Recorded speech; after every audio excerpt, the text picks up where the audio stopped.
maybe some things were really impressive, and I hope that we were able to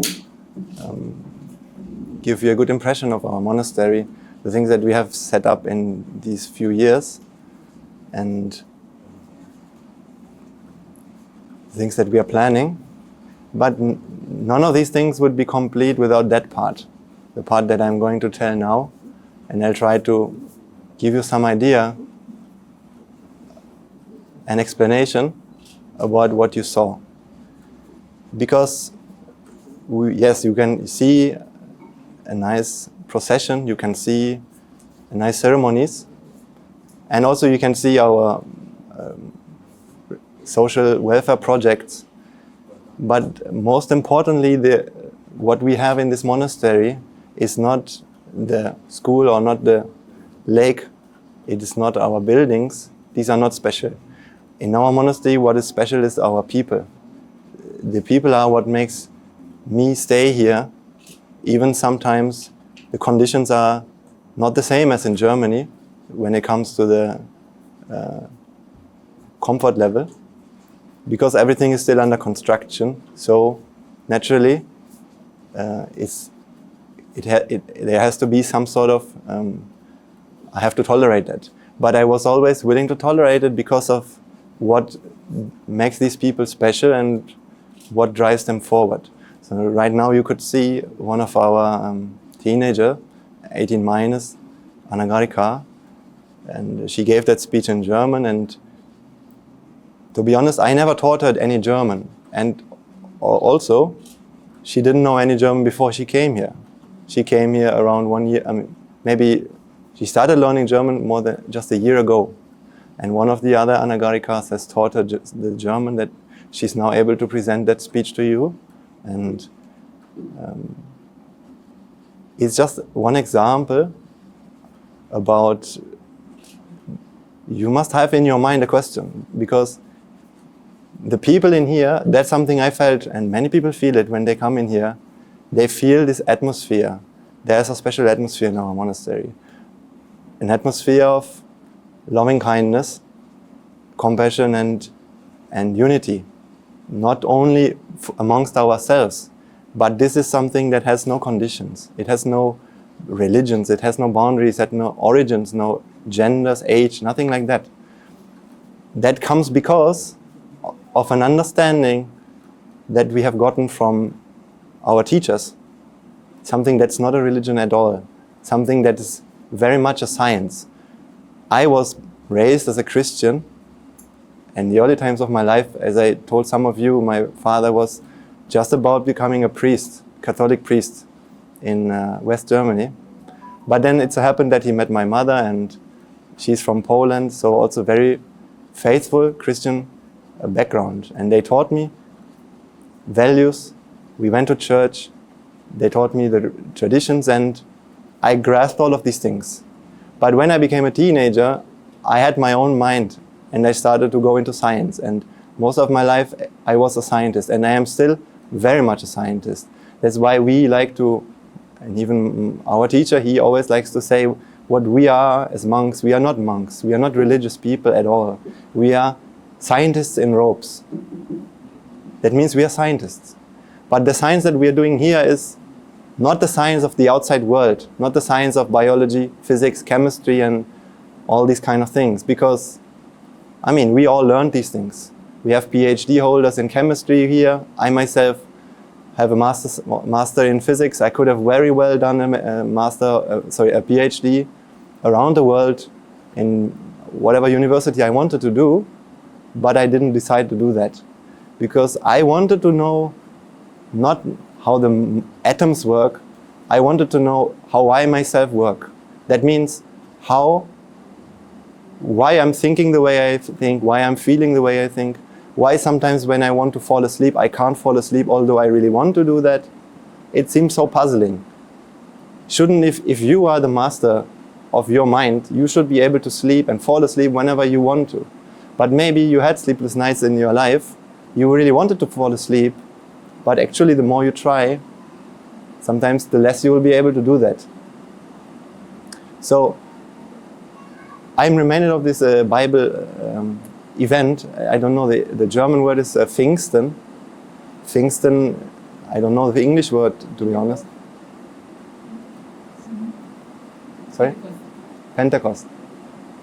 So in that event, what happens, they are the 12 apostles of Jesus, and they suddenly start speaking in tongues. In that event, after some procession, they start speaking in tongues, and they are speaking all the languages in the world.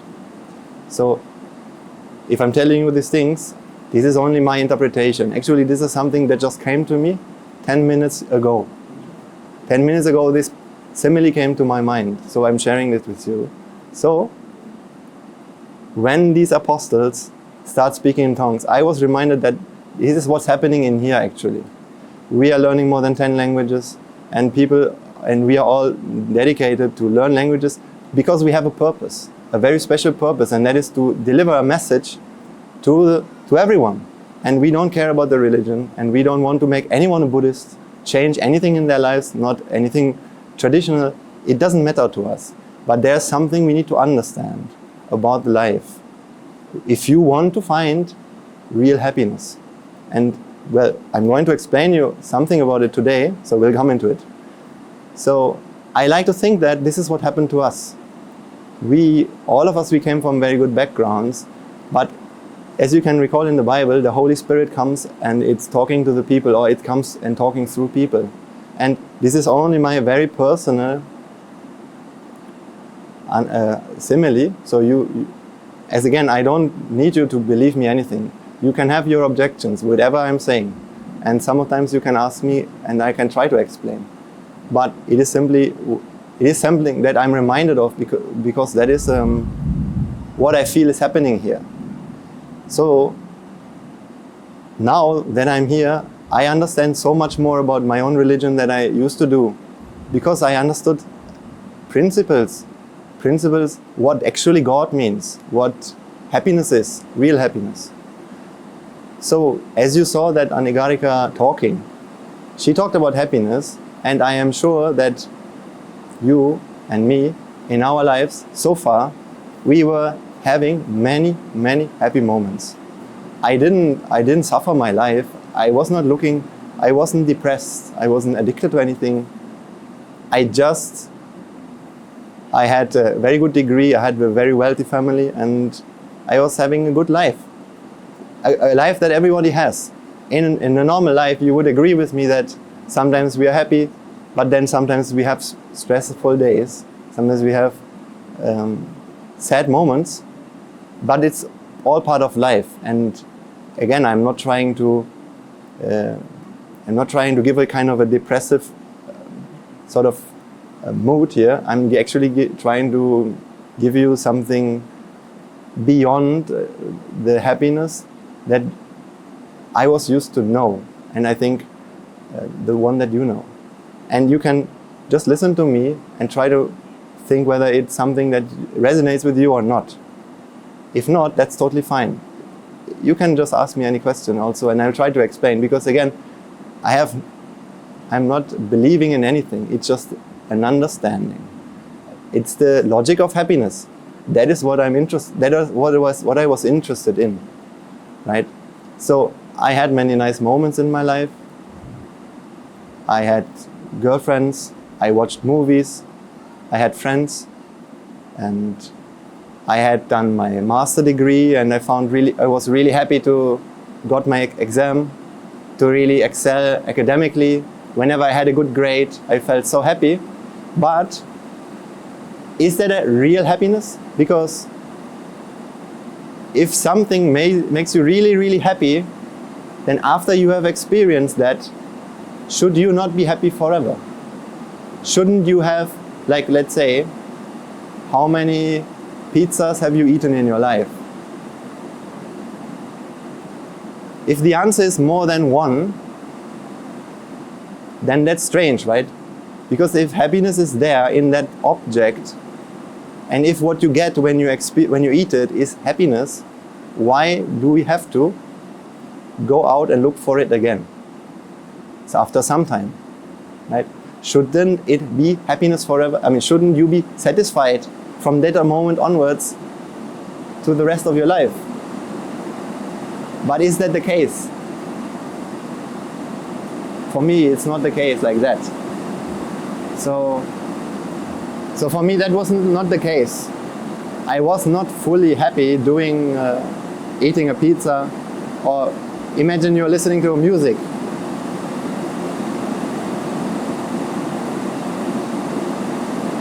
Just listening to one song and then you should be happy. But after a while we keep wanting to do it again. Maybe you want to eat a pizza every 3 weeks. Maybe after one week you want to listen to that piece of music again. So I started to talk with you about the topic of happiness, and I want to have a little discussion with you about this topic, and I want to explain you something that I am very sure you have never heard before about the happiness. So I started to say that, think about so many things you and me we are doing in our lives. Why are we doing these things in our lives? Why we are going to the restaurant? Why we are going to the cinema? Why we are going meeting our friends? Isn't it because we want to find happiness from that? Because it feels good, right? It feels good. And I don't want to deny that. Now, I want to ask you this question. If there's happiness in anything of the things that we are doing, shouldn't, when you go and experience it, shouldn't you be happy after that? I mean, happy and then you don't need to do it again. If a holiday, going for a holiday gives you happiness, why do you have to go on holiday again next year? If a pizza has happiness, why do you have to eat another pizza? So I am not denying that the happiness that you experience feels good. So I don't want to, that's true. But there seems to be something odd, don't you think so? I mean a little bit, just a little bit. And then, by the way, if you have any objections, please raise your hand and you're very free to ask any questions. Okay? So I don't want to only make this a one-way conversation. Okay? Then I want to ask you another question. Let's take your favorite piece of, your favorite musical song, like your favorite piece of music. If there's happiness in that song, should not everyone, let's say also your friends, your father, your mother, your children, whoever, should they not also experience the same happiness listening to that same song that you do? I remember when I was going with my father back in the days, we were going to our grandparents, I mean my grandparents, his parents. He always liked to listen to these like very German, it's called Schlager music, like a folk music, and he would enjoy it so much. But me, on the other hand, sitting in the same car and listening to the same thing, I didn't feel any happiness at all. I actually felt more unhappiness than happiness. So, how do you explain yourself that this? How do you explain this to yourself? Because normally we think that happiness is something we get from experiencing whatever we are doing, right? If it is listening to a song, then we are getting that happiness from the song, right? That's what we usually think. And when we get it, we actually feel some sort of happiness. But do others feel it the same way that we do? Sometimes there's one thing that we enjoy, but others really hate it. So they might say, if I experience that, it makes me unhappy. So then let's take classical music. Does classical music give happiness or unhappiness? What do you think? Happiness? Depends on the person. But if happiness or unhappiness is a characteristic of that thing, how can it give happiness to one and unhappiness to another? It can't be, right? That's life. That's life. That's life, yes. Yeah, it's true. Because we are all different. Yes, we are all different, that's true. I totally agree. That means whether you find happiness or unhappiness from that thing does not so much depend on the thing, maybe also, but on yourself, right? That means on you or on your mind or on you who is experiencing and your views, the things that you like and your past and everything. Whoever you are. Sometimes, for example, when I was a kid, there was this 11th of September. So you know the plane crash that happened. Then my parents and other people told me, there are terrorists in the world and they have attacked this building. So after this happened, I was really afraid. I was lying in bed, and was afraid, oh my God, maybe some plane is going to crash into my window or into my house and then I'm going to die. So, and also I had friends and they were Muslims. And I started to be afraid of them because I thought that maybe they can hurt me, right? So I started to feel some sort of unhappiness or fear whenever I saw some people who were of Muslim faith, like children in my age. I was maybe 8 years old at that time. But later on, after I went traveling around the world, whenever I see, and I was in Turkey and I was in Iran, in many Muslim countries that I visited, and I met many friends there, or I made many friends there. After that, when I was in Germany and I see a Muslim woman or a man, I feel something familiar, something like friend. So you see, the object was the same, right? But something changed, which was me, I changed. Or basically my views changed. The way I look on the world and the way I interpret whatever happens in the outside world, right? So then, what the gentleman said was totally right. It depends on, it's about you. So therefore, can we say that happiness or unhappiness is an objective characteristic of that external experiences? Let's say Germany plays against France in the World Cup. Germany wins. How much happiness is in the event Germany wins? Or maybe let's say cricket. I don't know. Sri Lanka plays against India or against Australia. So how much, let's say Sri Lanka wins. How happy does that, how much happiness is in that event? Is it something good or is it something bad? It's both. For the Sri Lanka, this is happiness, and for the loser, maybe they are sad. Yeah. So it really just depends on your views, on the views of the person experiencing that event, right? The event itself can't be said, you cannot say whether it's happiness or unhappiness. It's just an event, right? It's just something that happened. That's why my teachers, one thing they keep telling me is that in this world you have only incidents. Incidents is what happens in the world. But the accident part, that's something that we create within our mind. Is there such a thing called an accident in the outside? Or is it something that we feel, we think it is an accident, we perceive it's an accident.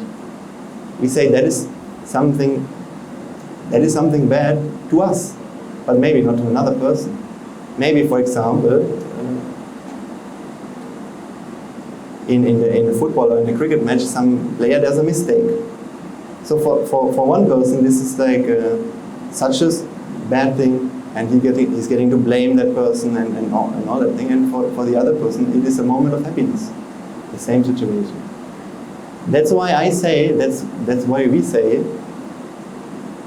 if you want to find, like for example now, you will agree with me that we are all constantly looking from project to project, from mission to mission, from, for example, when I was in school, my mission was finishing my high school degree, and I worked really hard for that. Was the working part nice? I mean, learning all the things. Is that something really, really, really nice? I mean, do you would like to do that for the rest of your life? Working yourself towards something? No, nobody wants to do that. It's not always terrible, but it's also hard. So we are always waiting for the time when we reach to the goal that we have, or when we fulfill our dream, right? That is when we want. That is what we expect the happiness to come from, and then it comes for a moment, for a week, for a year. So maybe you are in love with someone, and finally it works out, and then you're happy forever. No, for just a year, maybe, or half a year, or a week. I don't know. Depends. And after that, what happens? Next project. If you have married, what do you do? Having a children. If you have finished your high school degree, what do you do? Bachelor of Science. What do you do after that? Master of Science. What do you do after that? PhD. What do you do after that? Look for a job, and then first project, next project. This is life. So this seems to be just the way it has to be, you might say. This is just life, so what can we do about it? But that's where I want to show you something more. Because I want to explain you something that has to do with ourselves. So far I have explained to you, happiness is not out there, right? Happiness is a feeling, that's true, right? When you eat a pizza, you feel happiness. But is happiness in the pizza? No. Because there are some people, they don't like, for example, there's pineapple and ham pizza. Italians really despite, they think it's an insult to their culture.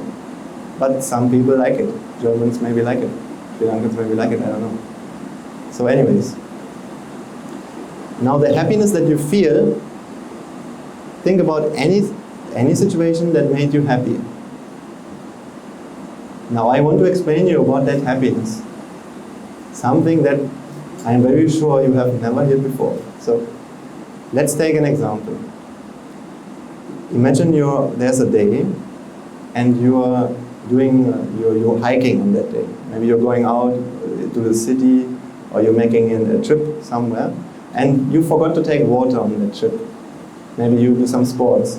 So at the end of that day, you come home and you drink some water. How does that feel? Good. Just good or really good? Really good. Some people say it's like heaven. It's so happy drinking that water. So then my question to you is there happiness in the water? What do you think? Did that happiness come from the water?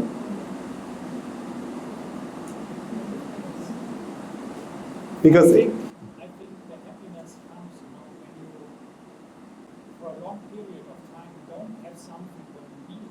Suddenly you get it, you feel happy. Yeah. And it doesn't matter if it's water or food or warmth or coldness, whatever, I think these are the two polarities of the world, There is bad and good, happiness, sadness, it all belongs to our life. And that's it, so for me, when you're always talking about happiness, what is this then? This happiness will stay the whole time. What is this permanent happiness? Does it exist at all? I think an item or a song or food cannot create the happiness. You create the happiness. You give the power to this item to make you happy, but the happiness comes from you. Yeah. So exactly, that's what I want to come to.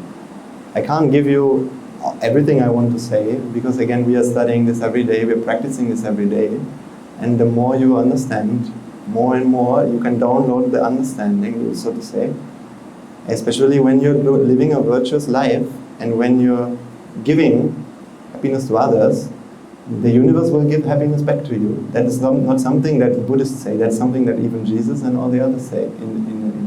So, from that point of view, maybe I can explain to you that, yes, happiness is within us. We just need to unlock it.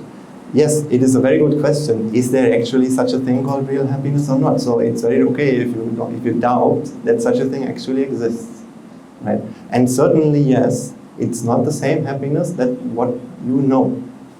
That's why I like to change the framing. That means that we can call the happiness that we know, it is a conditional thing, right? So whenever you experience some certain thing, like you're listening to music, that means when you listen to that music, you get that happiness for a time.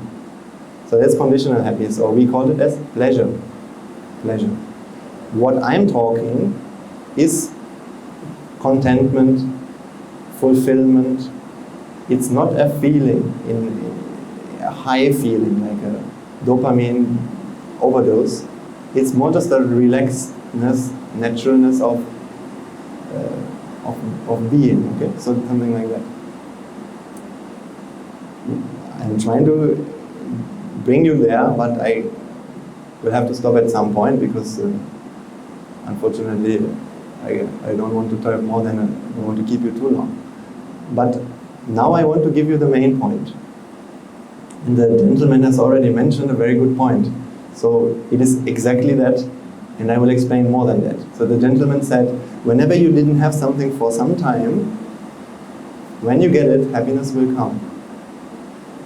Now, that's something we need to understand clearly. Is it happiness that we get when, like the water didn't change, right? So when you, now finish that example, when you drink water after not having drunken water for the whole day, it feels really, really good. But if you drink the same water on any other day, every 2 hours, whenever you feel a little thirsty, it doesn't feel that good, right? So if you were to think that this is water, there is happiness in that, I should marry that water, I should be with that water a lot, then the more I drink it, the more happiness I can get. Would that be a smart way to live? No. Funnily enough, that's what we do with marriage. I mean, please don't misunderstand me, and this is only one example. You can take any other example. Why do we consider doing that? Because we experience the happiness. And then we think more of that thing means more happiness to me. But if you see, does it really work in that way? I mean, you see the people around you, experience it, think about your own life. Is it really true that, let's say there's someone, you really like him, or you feel so happy when you meet that person. Now, then you think, okay, the happiness is in that person, so therefore I marry that person, or I move with him together. So please don't misunderstand me. I don't want to say you should not do anything. Yeah? I just want to explain you a point. And I guarantee you, when you understand this point, you can even enjoy relationships, whatever in your life, much more than before. Because this is simply the way it is. But if you expect someone to make you happy all the time, then you might blame that person, why don't you make me happy anymore the way you used to do? But what can he do? He can't do anything. Because it's not about him, it's always about you, actually. Yeah? So that you need to understand. When I understood this, my teachers also never told me, don't do this, don't eat this, don't drink this, don't see this person, no, they just explained, understand this and do what you want. That's also what I want to tell you. When you understand this, do what you want. You don't need to be a Buddhist, it doesn't matter. So, now the example of the water. Can you see, how do you feel before you drink the water? You didn't drink the water for the whole day. How do you feel before you drink the water? You feel really, really thirsty. Is that a happiness? Is that a happy feeling? No, that's a unsatisfying feeling, right? That's not a nice, comfortable situation. So then you get that water. Is there happiness in that water which comes to you and it does something to you?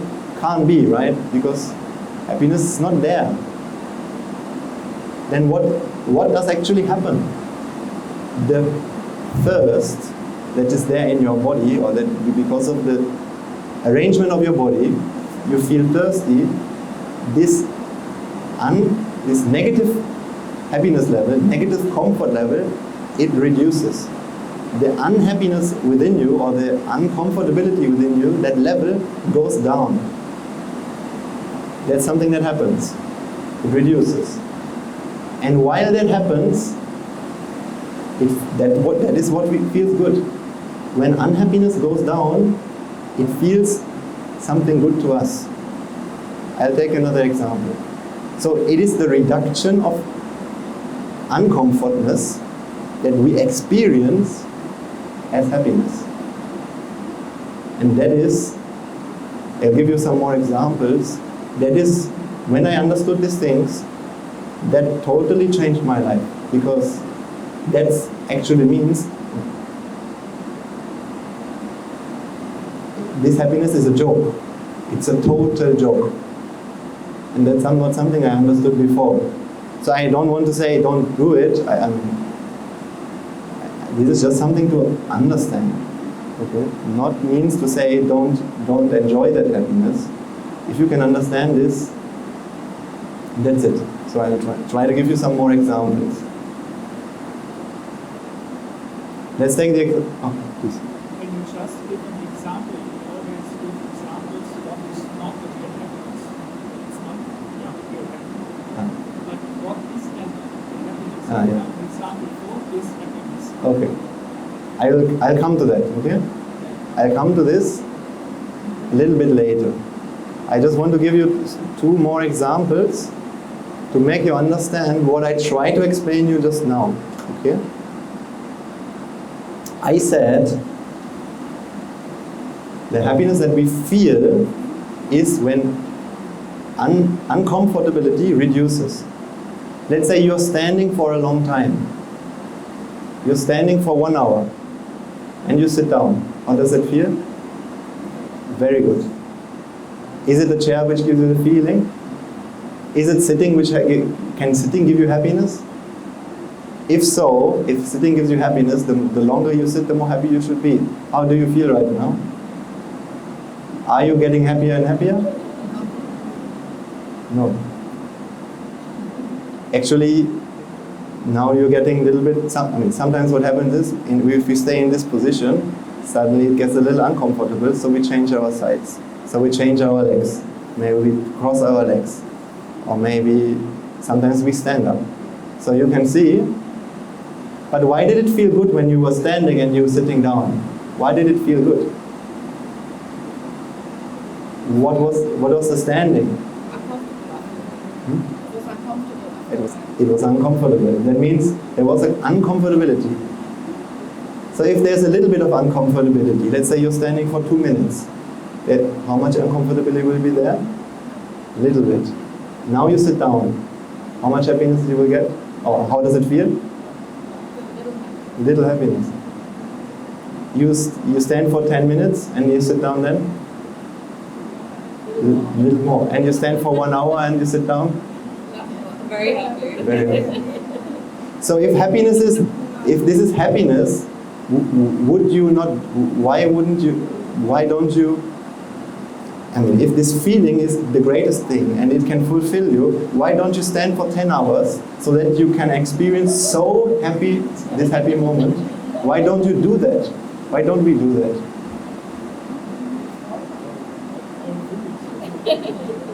Why don't we do that? Yeah, we are not fools, right?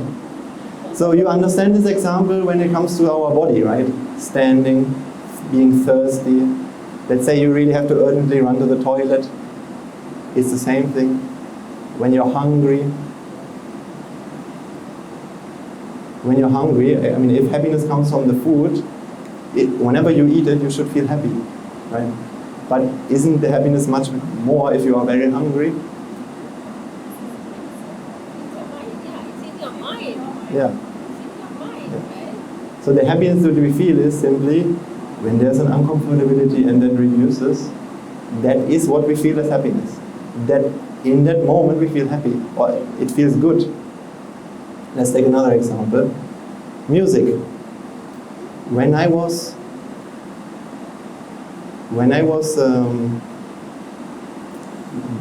was going to Sweden, so incidentally we have a Swedish gentleman here. I was hiking in Sweden for 1 week.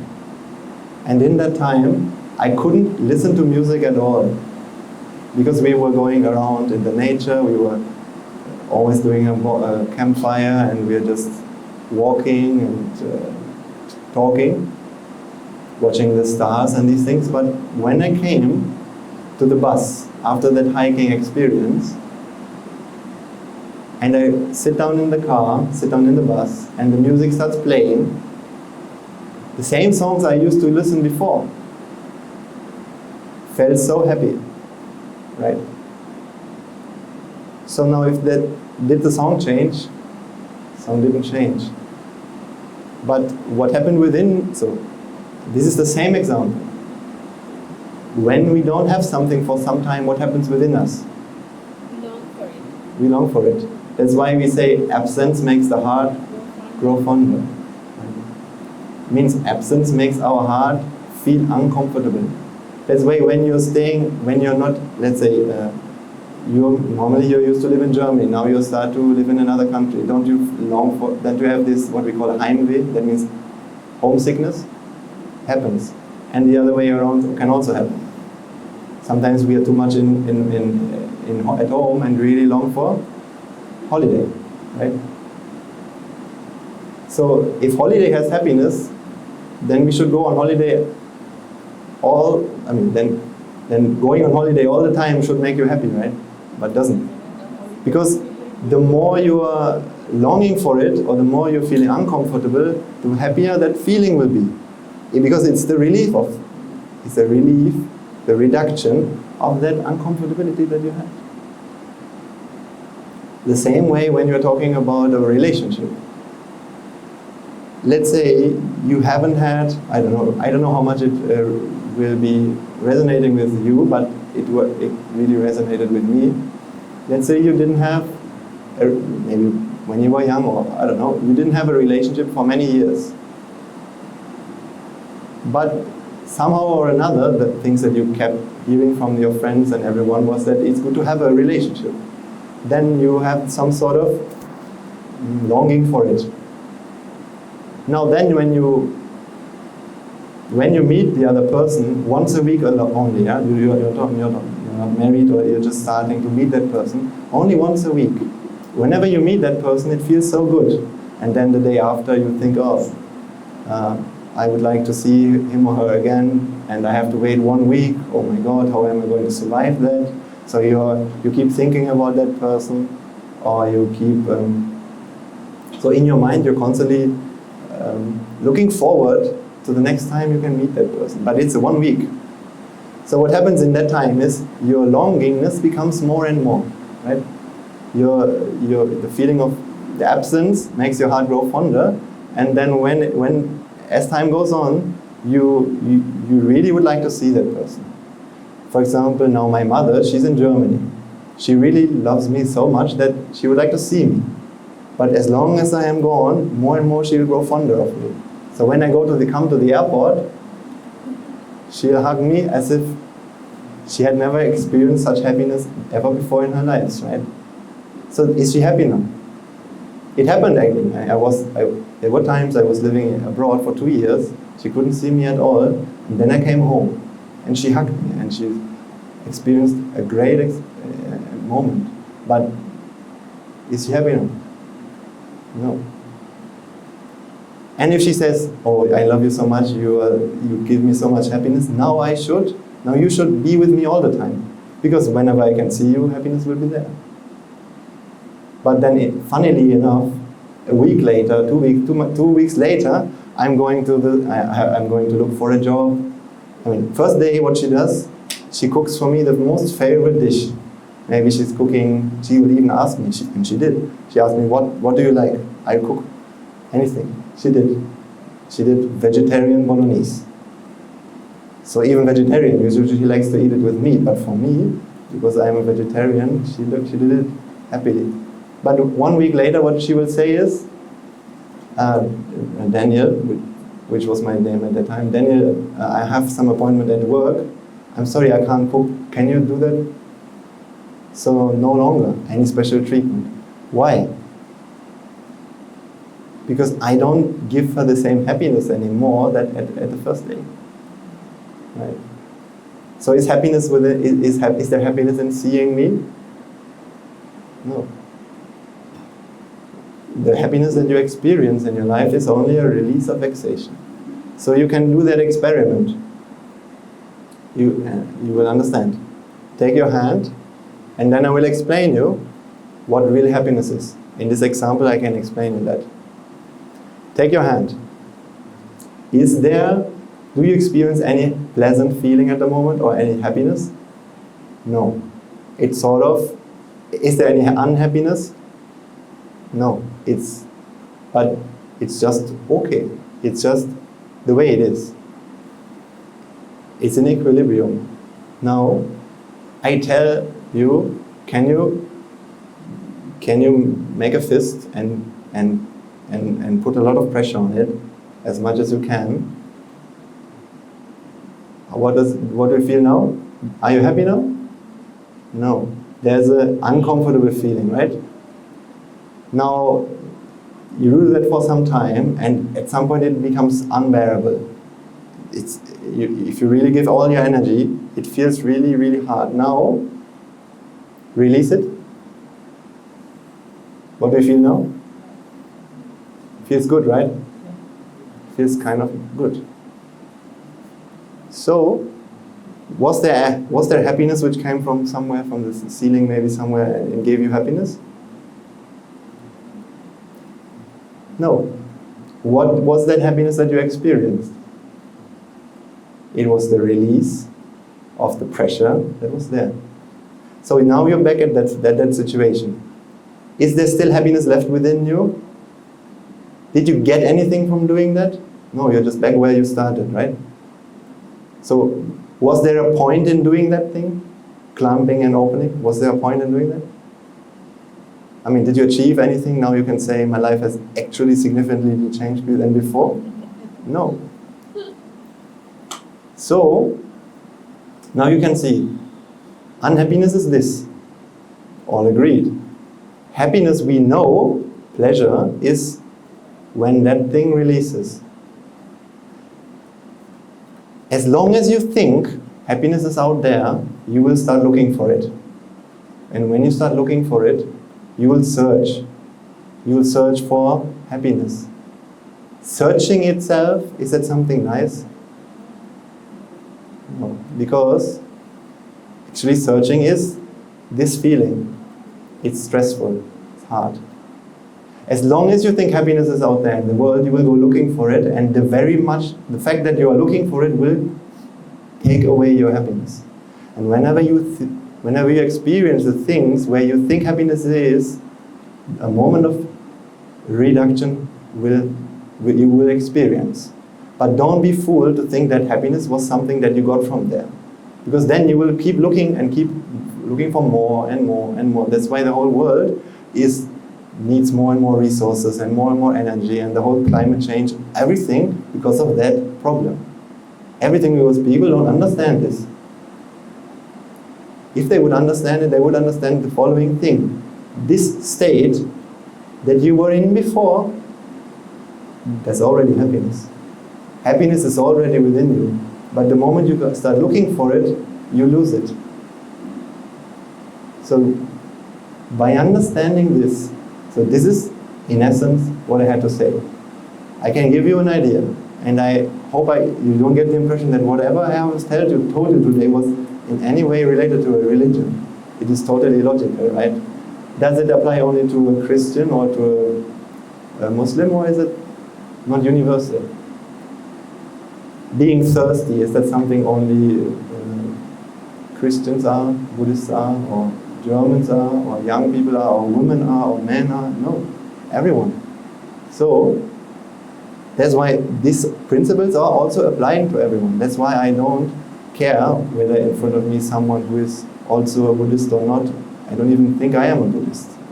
So, I am a scientist in a row, and that's something I wanted to prove to you. Therefore, the happiness that I'm talking about is happiness which is already within you, within us, but because we don't understand that, we keep looking for it in all the wrong places. It's like, and we try to we are doing the wrong thing to achieve what we actually really want. That's why so many people are doing so many different things to be happy. Some people want to travel to the moon. Some people are cycling around the world, like I did. I thought that could make me happy. For some time I feel happy, but it's not happiness actually. I came back into Germany and normal life was there. And I didn't know about myself, so it didn't make me really happy. So what you're saying is the life that you have can be contentment if you just see it as contentment and not sort of go looking for something more or something extra, which you feel is what makes you happy. Is that? So I'm saying that when you understand, and the more you understand clearly what I'm trying to explain, so this is only a brief, let's say, sketch. When you listen to this a bit more, and you realize this, and you apply this to your life, whatever you're doing, when you clearly think what you are doing, and you apply your understanding, you will understand that the reason why you're not happy yet is because you're looking for happiness outside world. But as you understand, and whenever you, let's say you want something, now you think yourself, okay, I want. I'm sorry to interrupt you. But say you have a difficult colleague. That colleague, if you have to deal with a difficult colleague, that makes you very unhappy, right? But that's so you say what you have should make you happy, right? So your work and your situation there is that is you, like that is, you're not looking for, but that interaction causes stress. That interaction causes unhappiness. So how do you deal with that? You're not looking for happiness or unhappiness. But it is there. That's the reality you live in. So how do you deal with that? Very good question. And this is exactly where you can see the power of this philosophy. Because to be honest, the problems with colleagues and these things that I had in my life before, I no longer have them. Not because I changed the colleagues. I mean, it's not like we are living here. You can't change the colleagues. Yeah. Trust me. That has been tried. That's what we always try. That's what we always try. We try it, but that doesn't really work. And let's say even you can change that colleague, but if you go and maybe your company hires another person who is like that, you have to change that one also. Yeah, that's the point. Yeah. So that's the reality we live in.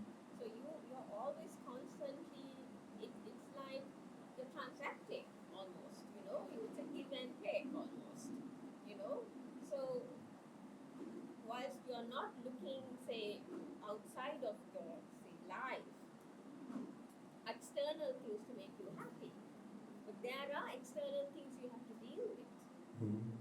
That is reality. That's reality. There are external things, but I tell you a secret.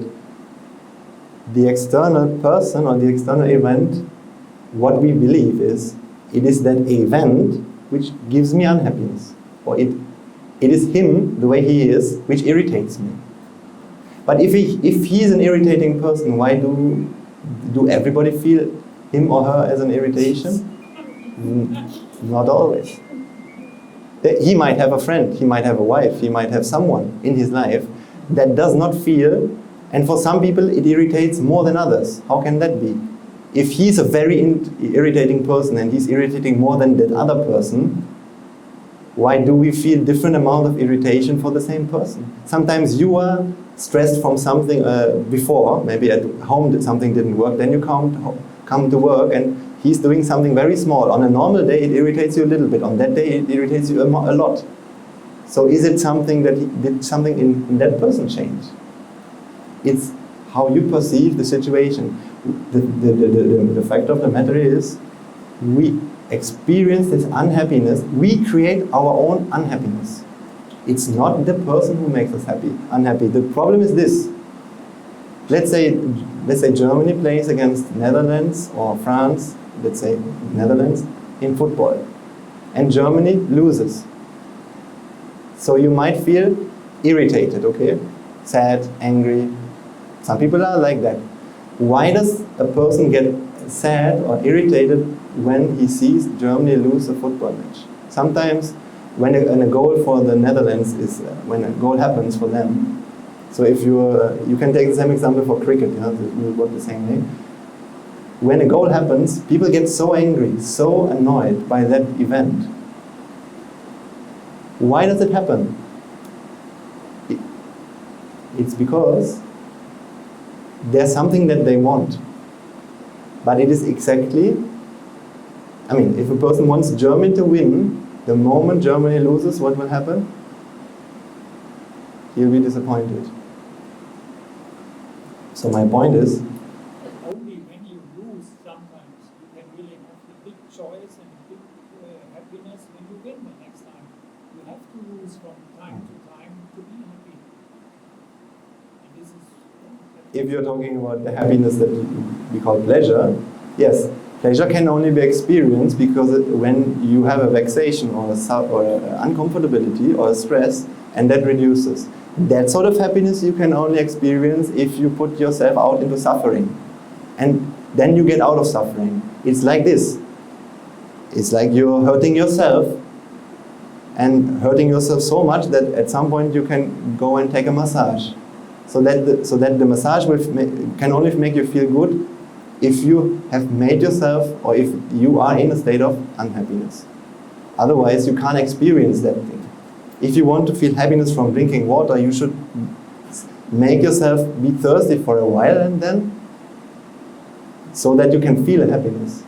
But I'm not talking about that happiness, because this is only for a moment, and this is only the release of that uncomfortability. Real happiness is something else. Real happiness is you are free from uncomfortabilities. You're just free. The problem why we get irritated by people is because we want them to be different. Because we have certain expectations. Right? If I want Germany to win, the moment Germany loses, it irritates me because it goes against my expectations. So as long as you have expectations, you will also suffer. But when you get rid of your expectations, in other words, when you stop looking for happiness, just like the Anagarika has said, she stopped looking for happiness. And when you stop looking for happiness, that means if you don't expect your colleagues to be in a certain way, or if you don't expect the people around you to be in a certain way, then however they are, you don't suffer, you don't get irritated. The reason why we get annoyed is because we expect something from them to be in a certain way, because we expect if they are like this, then that can make me happy, right? But if it's clearly something negative, it's bound to stress you out. Even if you don't expect, let's say it's like that person is, I don't know, just negative or raises their voice. Is that not supposed to affect me? So, Happiness. expectations Yeah. of that person to be nice to me, but still, if it's something clearly negative, it's bound to stress you out. It's bound to affect you. What I'm trying to say is, the question I have is, what does it mean to be negative? Raising your voice, that's what he can do, right? He can raise his voice. But why is raising his voice something negative? It's because we expect the people to have a soft voice. When you have that framing, when you want a soft voice, the moment the voice is being raised, seems like wrong. It irritates. I think if what I try to do, I think what I've self-cope in my life is that you try to accept the situation always like it is. And then if nice things happen, you can enjoy them. But if they are not happening, I call it chase of happiness. For me, it's always a good example. For example, if somebody is single and some people chase for relationship, some people just don't. They wait and say, perhaps if you chase, you never find somebody. If you wait, or just are content as a person, it could happen to you. And this is the same situation, which is very hard because this negativity is there for you because this person, not only raising the voice, she shows you clearly you are not good enough, I think. And if you are not a strong enough person, if you are so strong as that I'm content, I know I'm good enough, for whatever reason, I'm a good person, I'm a good worker, I'm a good colleague, friend, whatever, then the person can affect you. But nobody is perfect, so it gets to us if people are negative. It's not only the voice, and then we have, yeah, I know, but no, it's just all the time. For me, that's why I understand that if you try to be content, and then if nice things happen, like this colleague is suddenly nice, you enjoy, but it's very, very hard. I think for everybody, for us. Even if comparison the single person, if she say I'm content, it's hard to work on this. To say, and it's hard to be content with the life always sometimes it's nice if you also sad because we're human beings, and then we can also be sad in between, and still I sometimes say make the difference between rational and emotional. I mean, can I rationally be content and still emotionally feel something? Well, I think the difficult point is that actually it's in my power to permit something to let it make me unhappy. No? And the challenging thing is not to let that happen. To make someone scream at you and not permit to say, okay, that doesn't make me unhappy. I don't give that power to you to actually suffer from this. No? So, but that is the challenge in the whole thing. So, when we're talking about screaming, for example, how much unhappiness is there in screaming? Is that something bad? Screaming can be also very good. Can be a relief, Yeah. can be one So- Scream because of happiness, Yeah, so then when you understand that screaming itself is not what can make you unhappy, what causes our unhappiness is when what we expect doesn't happen. So then, whenever we suffer, it's because what we expect doesn't happen. Right? Something happens and what you expect is something different. Now there's a friction, now there's a conflict. So you can change that. You can ask that person not to scream. And if he doesn't scream, it might match and you might feel a moment of happiness. But that will work in that situation. Still, you're not sure whether he will scream at another time. Maybe there's another person who can scream. But when you understand what I was trying to say to you, then there's no such thing as a scream which brings you angry or suffering. The reason why you feel unhappy in that moment is because what you expect, or there's a process of expectation happening within your mind. There's a process of expecting happening within you, and that expectation is being this.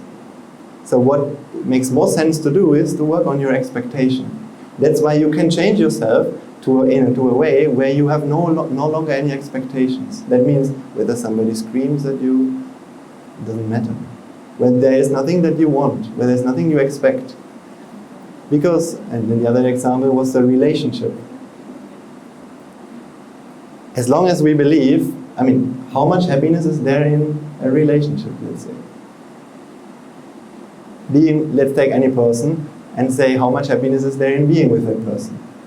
Can you answer this question? No. Because objectively there's no happiness in being with that person. This is not a characteristic of that object. When something that you want comes true, in that moment is a moment of happiness. So when you have a certain model of how you want the other person or your future partner or whoever, another friend to be, if he fulfills these parameters, then that is what will make you feel happy. But it is not because of how he is. It is because of what you wanted being fulfilled. It's a match within your expectations. So you need to understand, in our mind, there's a virus. This virus, because of our misunderstanding of the world and about happiness and where happiness is, we keep, not we actually, in the mind, these expectations keep happening all the time. And then we feel this restlessness within us, we feel stressed sometimes, and then these things disappoint us. But when you work on this process of expectations, you can free yourself from this whole process, and then you can be alive and you can enjoy your life, but there's nothing you expect. There's no expectations being generated. When you contemplate or when you reflect on these principles, because we always see the world in the wrong way. Just like I explained to you, don't we always feel it is because he screams that I get angry? But there are people, they can be around us in the same moment and they can listen to the same thing, but they would not feel irritated. If you experience the people in here, you can prove yourself that sometimes people react, they cannot be disturbed by anything. It's because of their mind being free from expectations. When you don't have expectations, you're not looking for happiness. You don't expect one person, you don't expect anyone to be with you, but you also don't expect anyone to be not with you. However, it's okay. You don't expect them to be speaking in a soft voice. You don't expect them to be talking in a loud. It doesn't matter. A voice is a voice. Whatever you get into your ears ultimately is just a vibration. There's nothing bad about a vibration.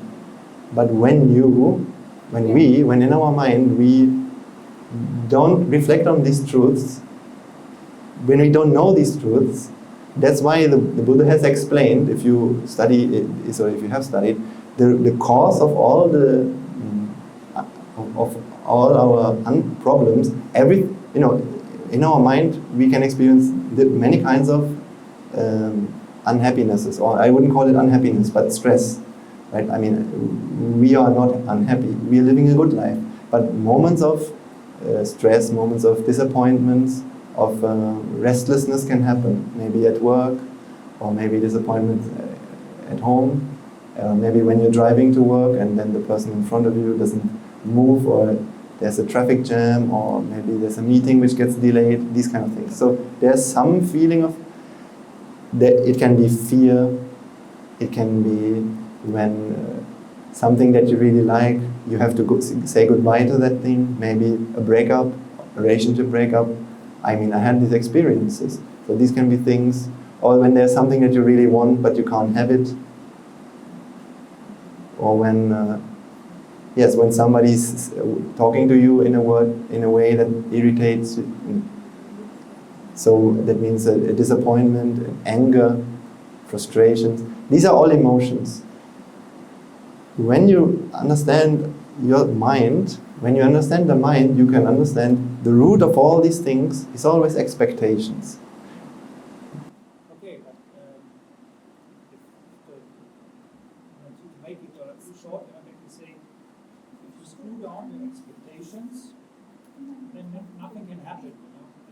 example then, when you say, okay, I don't expect that I get every day something to eat with the time of the moment. I think there is coming a certain time where you feel hungry. But, you can't say, okay, I don't expect that somebody is feeding me. Yeah? Okay, and so okay, I just wait and sit and I have no expectations, but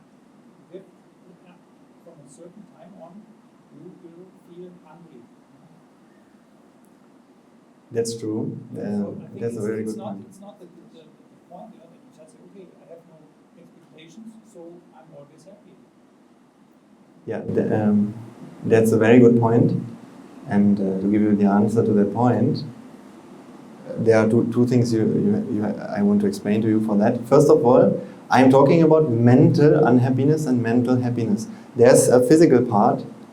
When you're hungry, no matter you expect something or not, the hungriness will make you feel uncomfortable. That's one thing. But if hungriness makes you angry, I mean, that link, that is a fallacy. It happens that we get angry or irritated because of hungriness, but that is because of an expectation. But hungriness itself gives a kind of uncomfortability, but that you can't get rid of this. So that is something even the Buddha and the people that we venerate, when we say that they are fully enlightened and they had been achieving a mental state of unconditional happiness, they still, when they were hungry, they felt a certain discomfort, the hungriness discomfort. But hunger could not make them angry or irritate them. So that's the point. So I'm talking about a mental state of happiness or free. You have physical needs that you need to fulfill because you're human. Exactly. That we can't change. The thirst and the hunger and Yeah. going to facilities, etc. Exactly. That thing, that's why we as monks, we can't just live from the air, right? It doesn't work. We have toilets here, we get dana, we eat something, we drink something. Otherwise, someone who is really advanced on that path should not longer need to eat or drink. But it's not like this. Even if you look into the scriptures, for those of you who are Buddhists will know that people offer dana to the Lord Buddha. That means he must have had the need to eat. So these are needs. These are needs, but there's needs and there's wants. Wants, in other words, expectations, is something that is not necessary.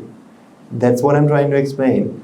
If you practice this, and if you understand, the more you understand and apply this, you can get rid of this wanting part. And then you can live a life where you are content with whatever needs that you have. That's why in the Bible also, when you listen to the Sermon on the Mount, Jesus says this. He says, actually, the God, He's giving you what you need. Look at the lilies on the field.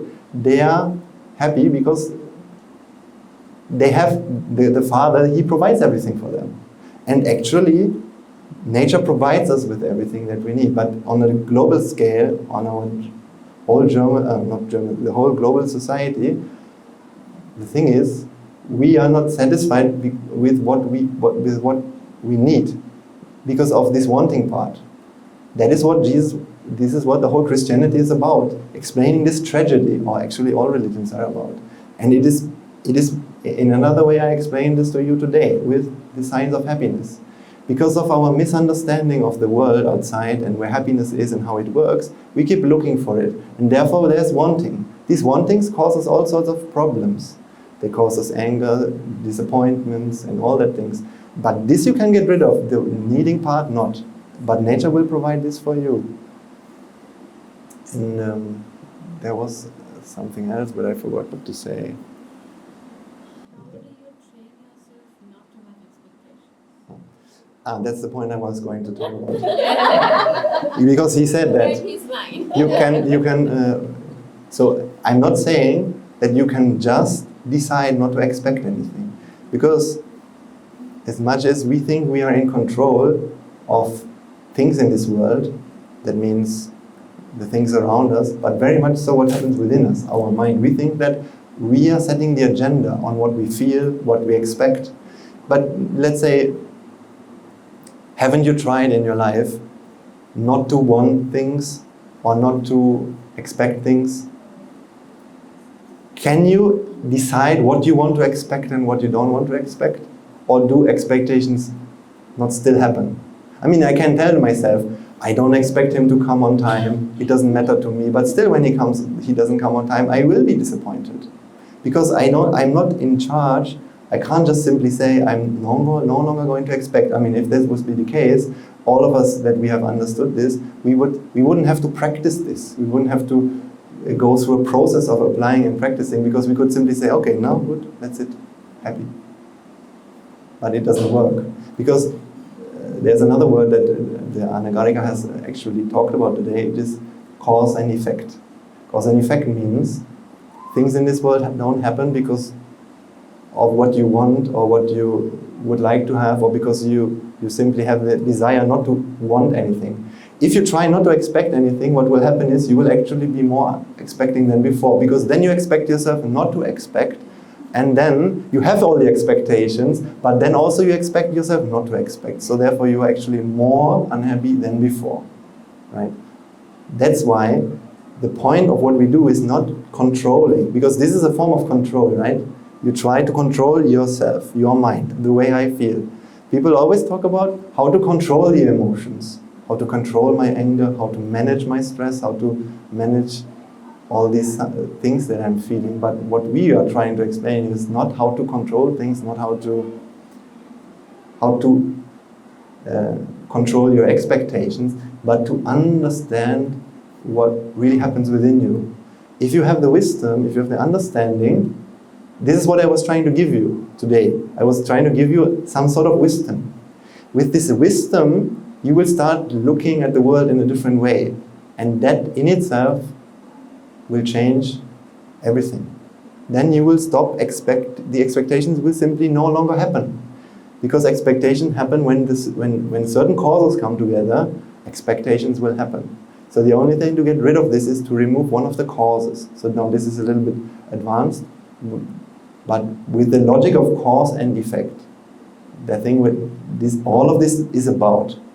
Everything we do is about this principle and understanding ourselves. With this, you will be able to engineer your mind, or another way to understand your mind clearly, understanding yourself. That's why the Anagarika said, understanding yourself. The only thing that the Buddha did when he achieved this enlightenment is he understood himself, what actually this me within, what is it I'm feeling, and how my emotions work, and he understood about the nature. When he understood, that's all.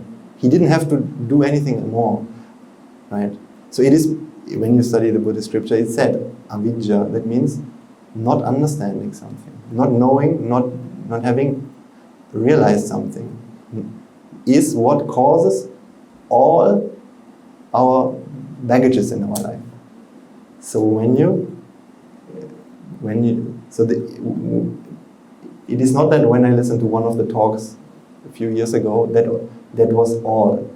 It's a process of listening to talks, and suddenly the penny drops more and more. And then, that's it. I didn't have to move and become a monk. Monkhood is something that happened much later, and that is not something even you need to do. Before that, I was living in my normal life, and I was doing normal things, but I was mentally transformed. I was mentally looking totally different. I would know that if somebody screams at you, if somebody is doing something, yes, he's doing something. Maybe he's talking in a harsh voice. Maybe he's talking in a very restless manner. But the reason why it transfers over to me, that is something where I can cut the connection, because that is not something, that is not because of the outside world that it happens to us. It's when you know yourself and what happens within you, you can be with the same people but no longer get irritated from that.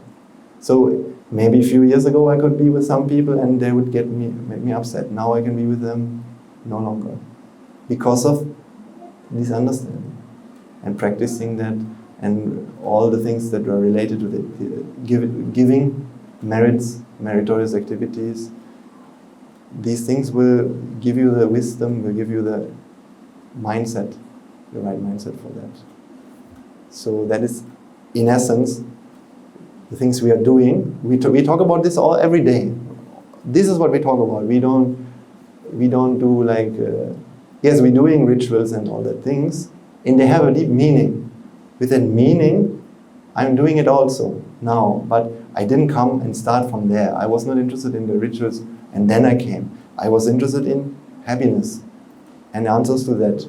I was traveling around the whole world and was somehow looking for it and reading books, philosophers, and ultimately, when I found the talks of this monastery and what my teachers explained me, I was a scientist in my thinking. That means I just wanted to understand this.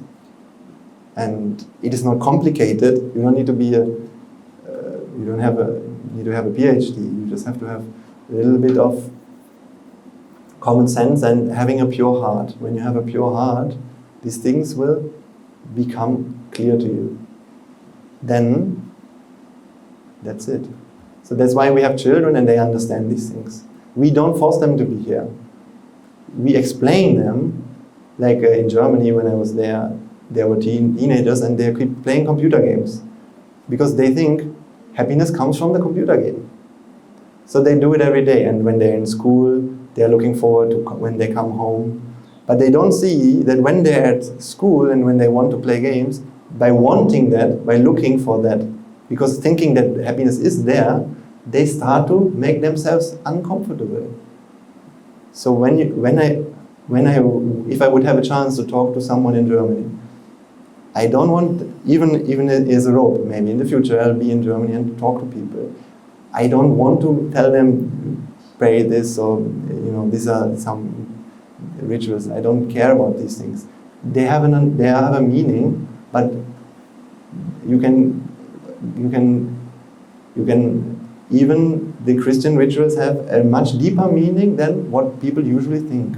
That is at least the way I see it, the way I found this. And then it's all about the meaning in your mind in the end.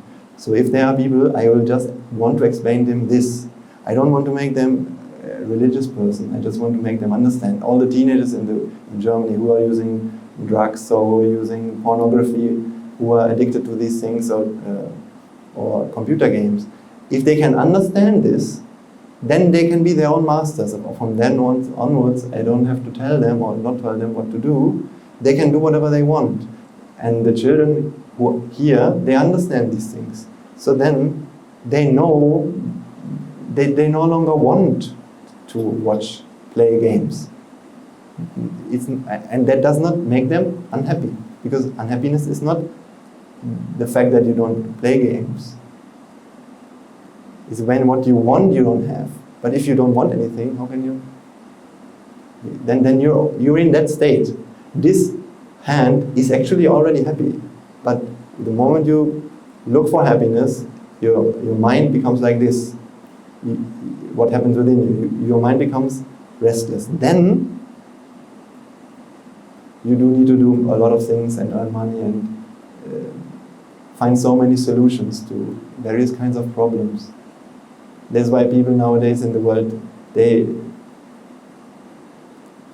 as long as you don't know how to be happy with what you have, you can invent so many electric cars and new technologies to solve the problems of society, but you will never hit the nail on the head. That's why, as long as people don't understand themselves, they can try to invent so many engineering electric cars, and no matter what, it will not solve the problem really truly. So now that's enough for today, and we have passed over the times that we had for today, but No, I wanted to quickly also say, because you mentioned this before, that's why you're here, and thank you very much for giving us this insight. And I felt this, and I talked with a few of my colleagues today, that I felt today, whoever I talked to, from the kids to the teachers, you felt this sincere happiness in people. And I feel like you tried to explain it, but actually I felt like you saw that, and you felt that in everyone here. Yeah, so I think... They look so happy. Yeah. That's why whoever is interested to come here, we will make our best. I mean, all the people who were here, we all worked so hard because nothing else. Then we want to share this. We really don't want to give this to others, just because that's our mission. There's nothing we want from anyone, not any money, not any support, and nothing like that. It is only this sharing this, and we work hard to do that. Very nice. Thank you. Thank you.